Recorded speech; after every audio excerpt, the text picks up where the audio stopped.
Hi everyone, today's screencast is about adaptation, so it's part of the ecology topic in B2. Okay, so our learning objective today is to understand how animals and plants are adapted to their environment. I'd like us to start, please, by completing these 10 retrieval practice questions. Pause the screencast, answer the questions, and then we will go through them. Okay, hopefully you've all had a go at the 10 retrieval practice questions. We're now going to go through the answers. So number 1, the answer is white blood cells. Number 2, photosynthesis takes place in the chloroplasts. Number 3, the products of photosynthesis are oxygen and glucose. One limiting factor of photosynthesis, that's number 4, the answer would be either carbon dioxide, temperature, or light intensity. Number 5, the gas missing during anaerobic respiration is oxygen.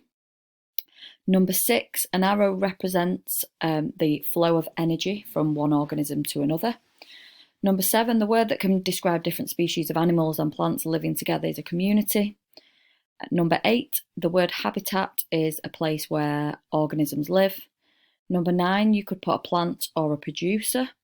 And number 10, temperature, water, availability, pH of soil are all abiotic factors because they are non-living factors. Okay, so make sure you have self-assessed those and then we can move on. Okay, so what are adaptations? This is a definition that you need to know. So please can you write this down on some paper or in your book if you've got your book. Every organism has certain features or characteristics that allow it to live successfully in its habitat. These features are called adaptations, and we say that the organism is adapted to its habitat. So please make sure you pause the screencast now and get that definition written down. Okay, so hopefully you have done that now. We are now going to look at 2 organisms. One that lives in a very cold environment and one that tends to live where it is really hot during the day. And that should cover the information that you need, and you should be able to then apply your knowledge to questions in exams. So you may not be asked about the polar bear, you may not be asked about a camel, but if you learn the information about these organisms, whatever organism you're asked about in your exam, you should be able to apply that knowledge. Okay, so we are going to start with the polar bear. Now, remember in an exam, you need to say what the adaptation is and how it helps them. Okay, so every single adaptation that we are going to look at now, please write down what the adaptation is, and then at the side of it, how the adaptation helps the organism. So you may want to just draw yourself a little table. So in one column, what the adaptation is, in the next column, why it helps the organism. Okay, so we're going to start with the polar bear. And the first adaptation is its white fur. Now, white fur is the adaptation, and why it helps it is because it helps it to camouflage against the snow so that they can hide while hunting for prey. Please pause this slide and write that down. Okay, the next one of a polar bear's sharp teeth.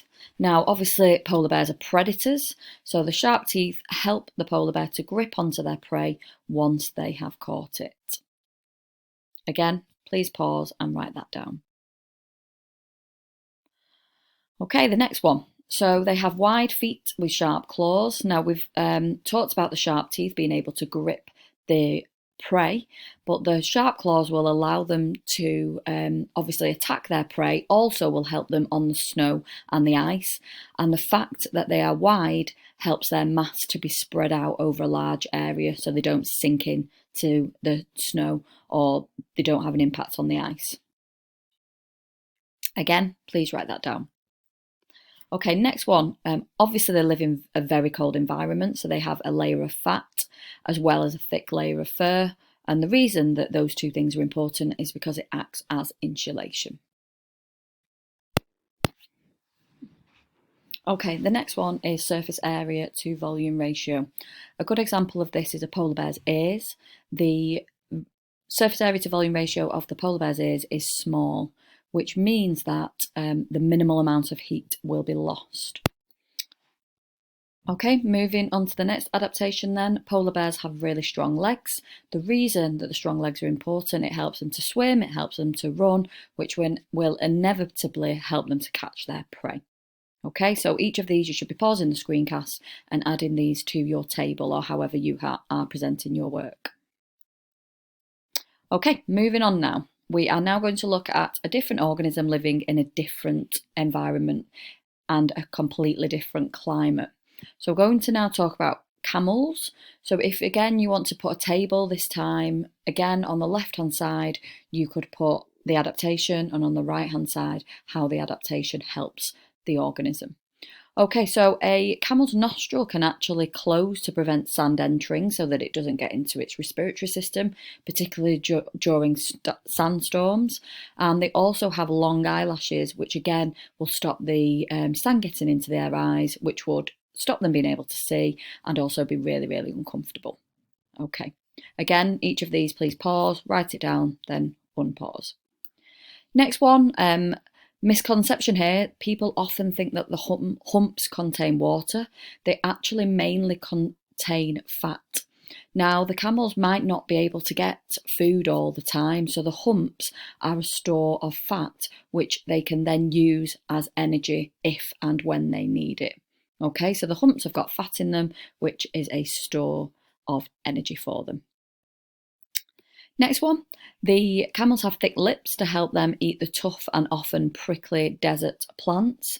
So it means that when they're eating those plants, because remember they won't always be able to find plants, it's not always available the food that they eat. So when they do find a plant, they need to be able to eat it. So those thick lips help them to eat those tough and prickly desert plants and actually pull those plants out of the ground as well.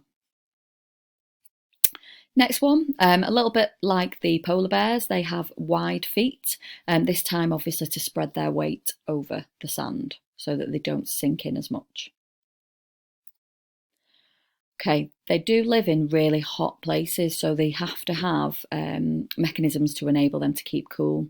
Now, what they do have is a thin layer of fur and fat, because remember the fat is actually collected in the hump. So the rest of their body has a thin layer of fat and not very much fur, unlike the polar bear that had lots of fur and lots of fat.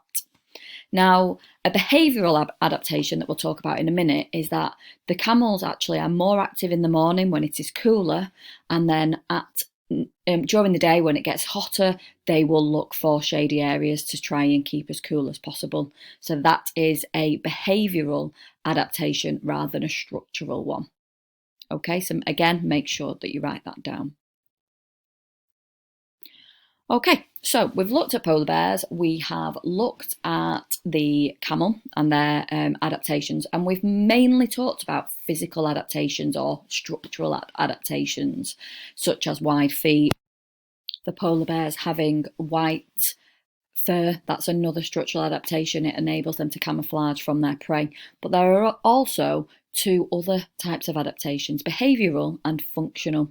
So behavioural means things that they actually do to help them to survive. So such as camels sitting in the shade, that would be a behavioural adaptation. Or all those penguins there huddling together to keep as warm as possible, that's a behavioural adaptation. There are also what we call functional adaptations. So this is how the body operates. So camels not sweating to minimise water loss, that is a functional adaptation. Now, please can you write the definitions of these three down, pause the screencast, get those written down, and then you're going to have a go on the next part of this screencast at recognising structural, behavioural and functional adaptations of rabbits. So pause, and when you've written it down, unpause, and we can carry on.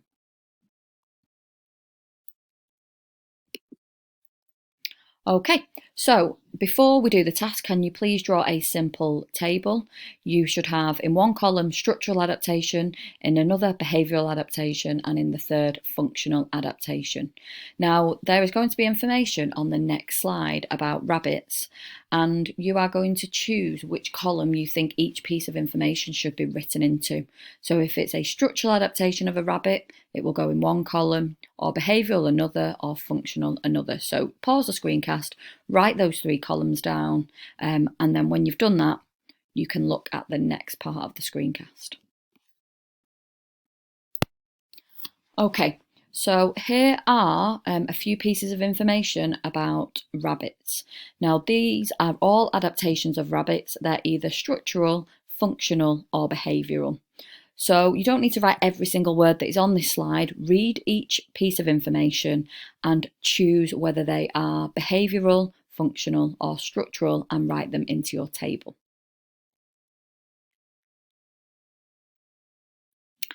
Okay, hopefully you've had a good go at that. So if you've now got a green pen or a different coloured pen, you can mark your work, see if you put them into the right columns. So what I've done on the next slide is actually do a little key. So if you look at any of the descriptions, have got a red box around them. They are structural adaptations. The four that have got a green box are behavioural, and then there are 3 there that have got a purple box around them, which are functional. So please, can you pause the screencast, mark your work with a green pen or a different coloured pen if you've got one, and make any corrections.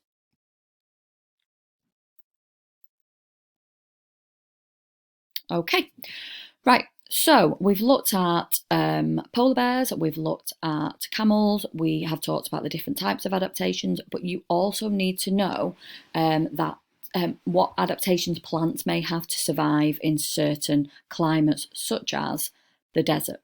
Okay, now to do that, we need to just quickly look at what plants need to survive. So this should be a little bit of revision for you. So plants need light for photosynthesis, they need minerals which are taken in at the roots by active transport, and then they travel around the plant in the xylem. They need them to grow, they need them for chemical production.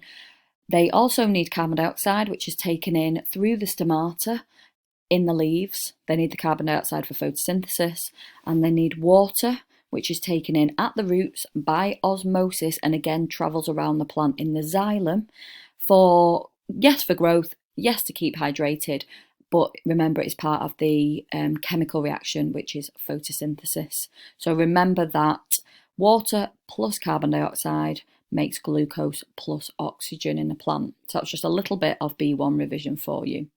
So let's have a look at how plants are adapted to survive in different climates. So we're going to talk today about the desert.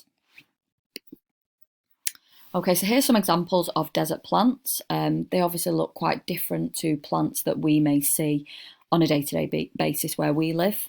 And the reason that they look like this is because they are adapted to living in very hot climates. And how they are adapted, we are going to talk about now. So they do live in very hot climates, and therefore a massive issue is how much water they have access to. So they are adapted to be able to store the water inside the tissues of the plant. So for example, a cactus has got a thick stem to store water, so it can actually keep the water inside of the plant.